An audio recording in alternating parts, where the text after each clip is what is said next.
नमस्ते। आज मैं आपको पार्ट 3 एक कहानी यह भी मन्नू भंडारी की टारगेट देना चाह रही हूँ। पेज नंबर 51 पेज नंबर 50 अर्थ ग्रहण वाले प्रश्न, ये टारगेट में आपको लिखना है। मन्नू भंडारी के पिताजी कैसे स्वभाव के थे, इसका क्या कारण हो सकता है। लेखिका के पिताजी बड़े महत्वाकांक्षी थे। लेखिका के पिताजी कैसे थे? मन्नू भंडारी के बहुत महत्वाकांक्षी थे, यानी बहुत आशाएं रखते थे। उनमें यश और प्रतिष्ठा की भूख थी, यानी उनका नाम पाना चाहते थे, यश पाना चाहते थे। और वो बहुत प्रतिष्ठित व्यक्ति थे, यानी नामची व्यक्ति थे। वे धुन के पक्के थे, यानी जो कार्य करना है बोले तो पूरा करके छोड़ते थे, धुन के पक्के थे बोले तो।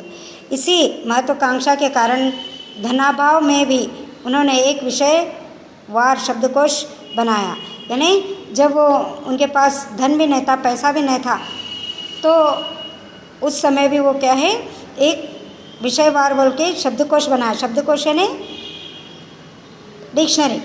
इसी कारण उन्हें अपना नाम खराब होने का भय बना रहता था, यानी डिक्शनरी बनाए।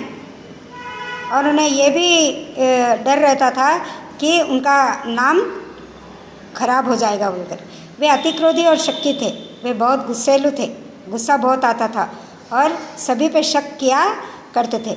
उनमें संतान की शिक्षा के प्रति विशेष सजगता थी।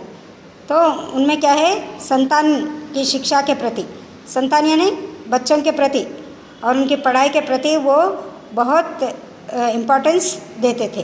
वे अपने पैसों की कमी के कारण बच्चों की शिक्षा में कोई कमी नहीं करते थे। वे अपने मतलब उनके पास पैसे की कमी के कारण बच्चों की पढ़ाई खराब नहीं होना, उस पर ज़्यादा ध्यान दिया करते थे। पेज नंबर 51 प्रश्न दूसरा।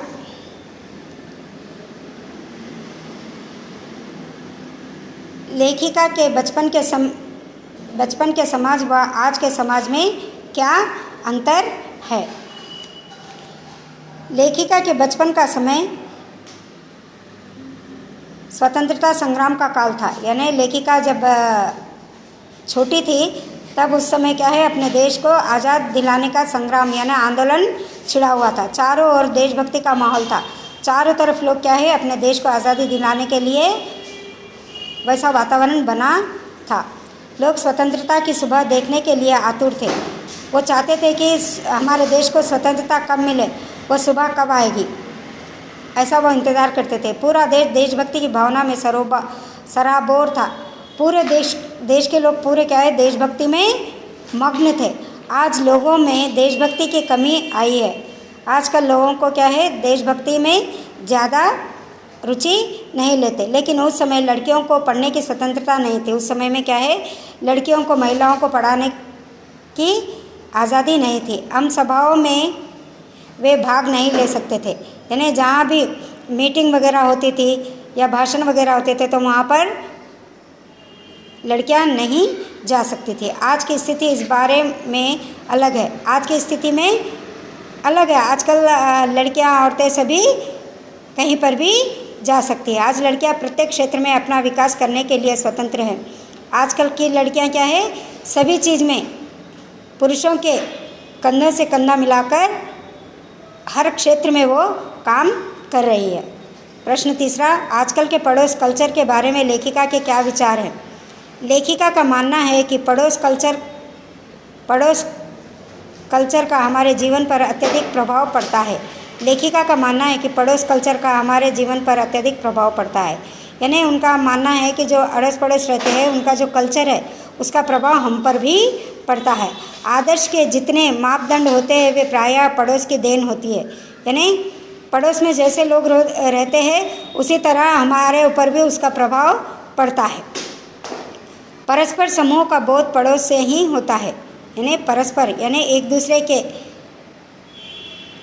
लोग जिस तरह रहते हैं, जिस तरह बातचीत करते हैं, जैसे कल्चर रहता है उसका प्रभाव हम पर भी पड़ता है, ऐसा लेखिका कह रही है। सहानुभूति और सहयोग की भावना का उदय पड़ोस से ही होता है, सहानुभूति यानी सहने की शक्ति और सहायता करने की जो भावना होती है वो पड़ोसी से ही हमें प्राप्त होती है। आजकल शहरों की फ्लैट संस्कृति में लोगों को पड़ोस की संस्कृति से अलग कर दिया है। आजकल फ्लैट सिस्टम हो गए, कोई किसी का देख रेख नहीं करता, कोई किसी से बातचीत नहीं करता, बस अपने आप में रहते हैं। तो उनका जो संस्कृति रहती, जो उनके कल्चर रहता, वो हमारे ऊपर प्रभाव नहीं देता, क्योंकि अपने अपने फ्लैटों में वो अपने घर में बंद रहते हैं। वह अकेला है, असुरक्षित है, यानी फ्लैटों में रहने वाले कभी भी अकेले रहते हैं और सुरक्षित नहीं रहते हैं। वह फ्लैट में अन्य परिवारों के साथ रहते हुए भी अपने बंद कमरे तक सीमित हो गया है।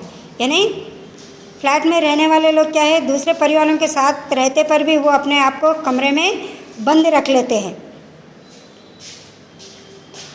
यहाँ तक कि एक दूसरे से सामान्य कुशलता पूछने की भी फुर्सत नहीं होती। यानी फ्लैटों में जो रहते हैं, अपने अड़ोस पड़ोस से आप कैसे हैं, क्या है, ऐसी कुशलता भी वो पूछने की उन लोगों को फुर्सत नहीं रहती। यहाँ तक कि जो भी घटनाएं घट जाती है तो वो देखने भी नहीं जाते। आप लोग कुछ समाचार में भी सुनते होंगे कि किस तरह फ्लैटों में घटनाएं घटती रहती है। पिताजी ने रसोई घर को भटियार खाना क्यों कहा है? मन्नू भंडारी के पिताजी ने रसोई बोले तो जहाँ पर पकाते हैं उसको भटियार खाना यानी भट्टी क्यों कहा है, यह प्रश्न है। पिताजी का मानना था कि रसोई घर एक लड़की के दायरे को सीमित बना देता है। पिताजी का मानना था कि रसोई घर एक लड़की के दायरे को सीमित बना देता है, यानी लड़की को किचन में अगर भेजे तो किचन तक ही वो रह पाती है, यानी बनाना खाने के अलावा उसको कुछ भी नहीं आता है, वह उससे बाहर नहीं निकाल पाती। यानी लड़की जब खाना बनाना बस इसी में वो पड़े रहेंगे तो वो बाहर नहीं निकल सकती, ऐसा उनका मानना था मन्नू भंडारी के पिताजी का। इस कारण उसका सर्वांगीण विकास नहीं हो पाता। इस तरह क्या है, वो किचन में घर के हद तक ही रह जाती है और उसका सर्वांगीण यानी सभी तरह से उसका विकास नहीं हो पाता, मानसिक तौर पर भी और शारीरिक तौर पर भी। इसलिए पिताजी रसोई घर को भटियार खाना कहा है। इसीलिए उनके पिताजी रसोई घर को भटियार खाना कहा है। उनके अनुसार रसोई घर एक ऐसा भटियार खाना था जहाँ भट्टी सुलगती रहती है। तो उनके पिताजी के अनुसार रसोई घर कैसा है, हरदम भट्टी सुलगी रहती है, कुछ ना कुछ वहाँ पर बनते रहता है, कुछ ना कुछ वहाँ पर काम चलता रहता है। वहाँ रसोई के अलावा किसी अन्य योग्यता का विकास नहीं हो सकता। यानी रसोई में पकाने के अलावा हम दूसरा काम नहीं कर सकते और दूसरी योग्यता और दूसरी चीज़ों का वहाँ पर डेवलपमेंट नहीं हो सकता, ऐसा लेखक का कहना है। तो इस तरह 4 प्रश्नोत्तर है, आप लोग पढ़ के टारगेट में लिखना है। ठीक है, धन्यवाद।